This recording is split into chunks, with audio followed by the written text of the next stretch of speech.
After kicking Chase Rogers out of class for being disruptive, Professor Murdock told the students that she was aware of the fight that had just broken out on campus. Kevin hoped she wasn't going to notice him, but Dalton didn't seem very worried. Professor Murdock fixed her eyes on Kevin and Dalton and asked them, "Do you two still want to pretend it wasn't you? Do you really think it was a good idea to fight on the first day of school? Stand up right now."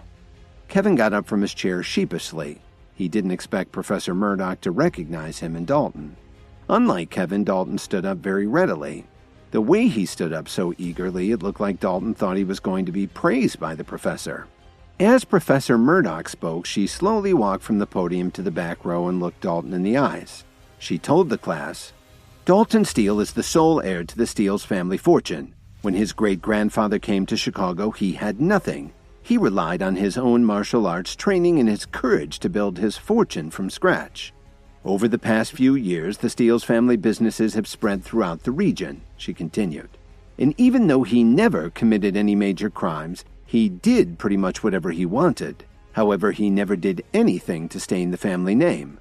Upon hearing this, Dalton started to wonder what the professor was getting at. He didn't understand why she seemed to know so much about his family. Then Professor Murdock turned to Kevin and said, "You married into the Jones family. Since your marriage, you've been wasting your time hanging around the house. The strange thing is that you recently moved your parents to Chicago from their home in the country, and you even got them to move into one of the new luxury condos at the Salix Leaf Hotel complex. Isn't that so?" The other students in the class were amused by this last detail and started to laugh. How could a freeloader manage to buy a condo in a luxury building, especially the most exclusive place in the whole city? This had to be a joke. The professor was visibly irritated by their laughter. Kevin was secretly surprised to see her reaction, but he suspected that she was far more powerful than she looked. "What are you laughing at? What's so funny about what I just said? Don't you realize that Kevin probably had good reason to put himself in that situation?" Professor Murdock said with a serious look on her face. "Don't think that you're superior to him just because you're from wealthy families. I'm not afraid to tell you that you're all a bunch of trash as far as I'm concerned." No one dared to argue with her. They had already seen the consequences of ticking her off, and nobody wanted to suffer the same fate as Chase Rogers, so they just sat there and listened. Kevin looked at Professor Murdock in astonishment. He'd never expected this teacher to speak up for him. "Don't be so surprised. We carefully checked the backgrounds and social media accounts of every student who applied to the school. That's why I warned all of you to be more cautious in the future," Professor Murdock explained to them in a very dignified tone. Then she looked at Kevin and Dalton coldly and scolded them. "I don't care what reason you two have for what you did, it's never right to bring your disagreements onto school property. You won't be expelled, but your punishment is to run 50 laps around the football field."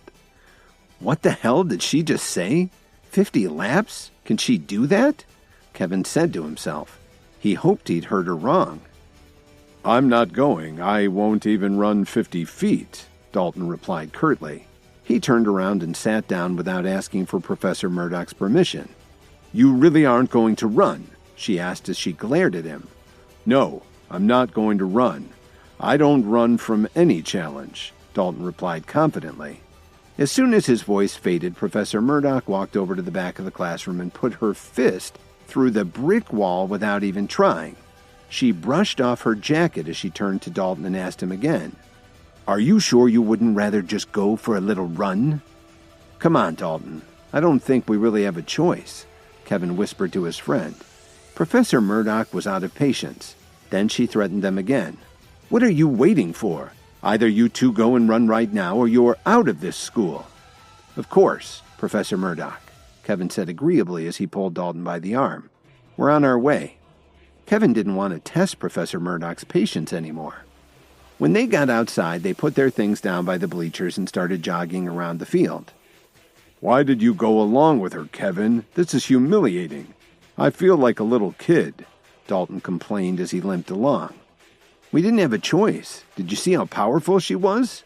And do you really want to get kicked out on the first day? You have to look at the bigger picture," Kevin explained to him. Dalton didn't say anything more. He just followed Kevin around and around the field. On the first day of school, there usually isn't much to learn. After the professors introduced themselves, they left the classroom so that the students could interact and get to know each other. After all, they would be together for the next 4 years. Blair was still feeling the effects of Dalton's slap earlier in the day.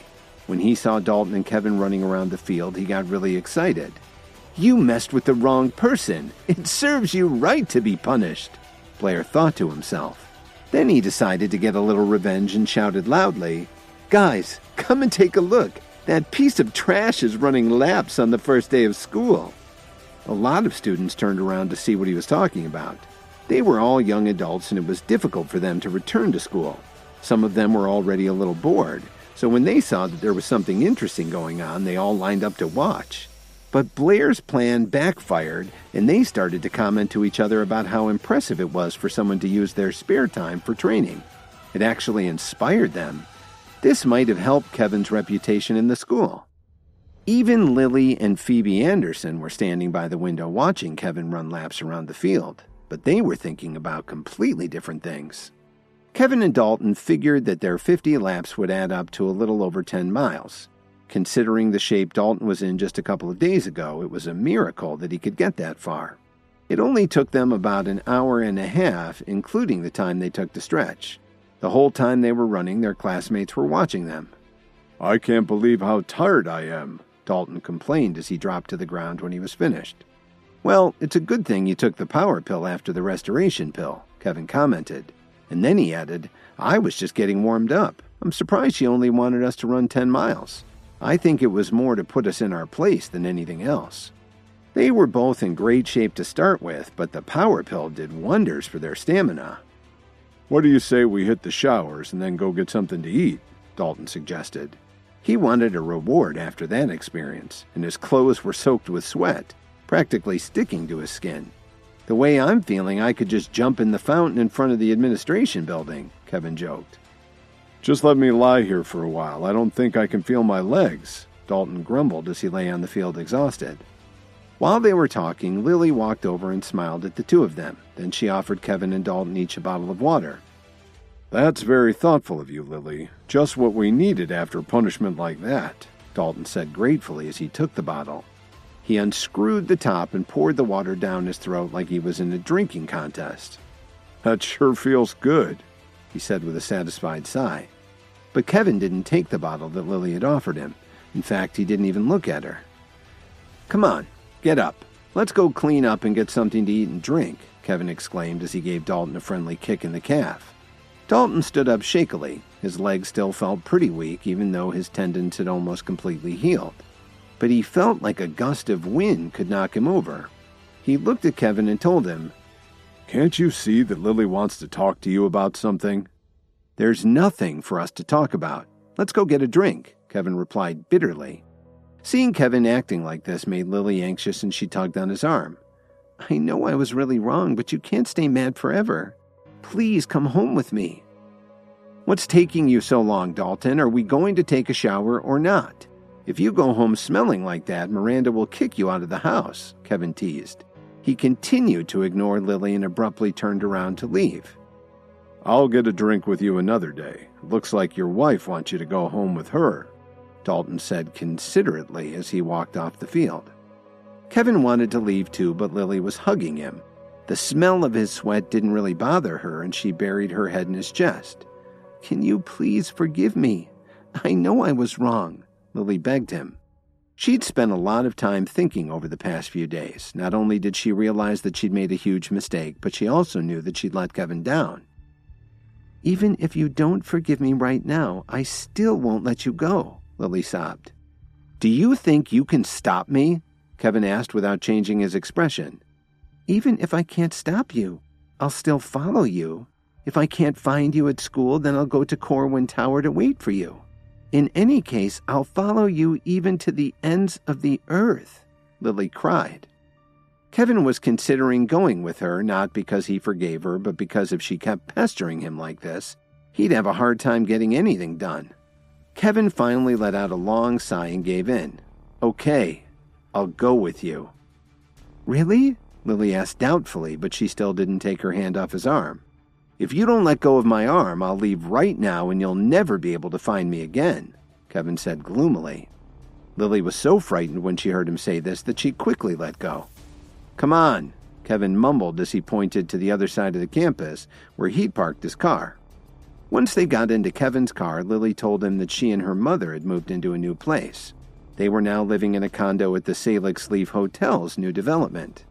Kevin didn't say anything in reply. He just nodded unemotionally. On the way to her new home, Lily kept looking for topics to talk about, but Kevin only answered yeah and yup. After more than an hour, Kevin pulled into the parking garage under Lily's building. She'd certainly found a tasteful place, and she bought her condo at just the right time. It had already increased in value by the next day because there was such a demand for the properties in her building. Kevin looked around and saw all the amazing facilities. Plus, the architecture was exquisite and the layout was just right. He was relieved to see just how beautifully the place had turned out. He could tell that Rachel had put a lot of effort into the project, and she certainly hadn't let him down. When they got out of the car, Lily took Kevin by the arm and told him excitedly, "My place is in this tower."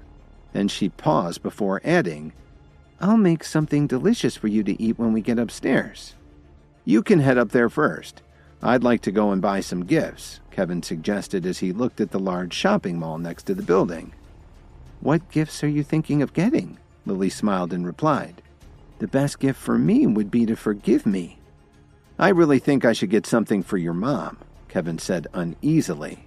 Dorothy already had a horrible opinion of him. How could he return home as a former jailbird? Who knew how she might react? "You really don't need to buy anything. I'll help you deal with my mom," Lily offered. She was really afraid that Kevin would change his mind and drive away. Then how could she ever find him again? "I think it would be better to buy her something. I haven't been back in a while, plus I still need to go and see my parents. I'm sure they're still worried about me," Kevin insisted. "Okay, but I'll go with you." Lily volunteered as she took him by the arm. After the disaster with Nolan Hill, she was still afraid. Now the only place she felt safe was by Kevin's side. "Let's go," Kevin exclaimed. Then he locked his car and started walking towards the shopping mall.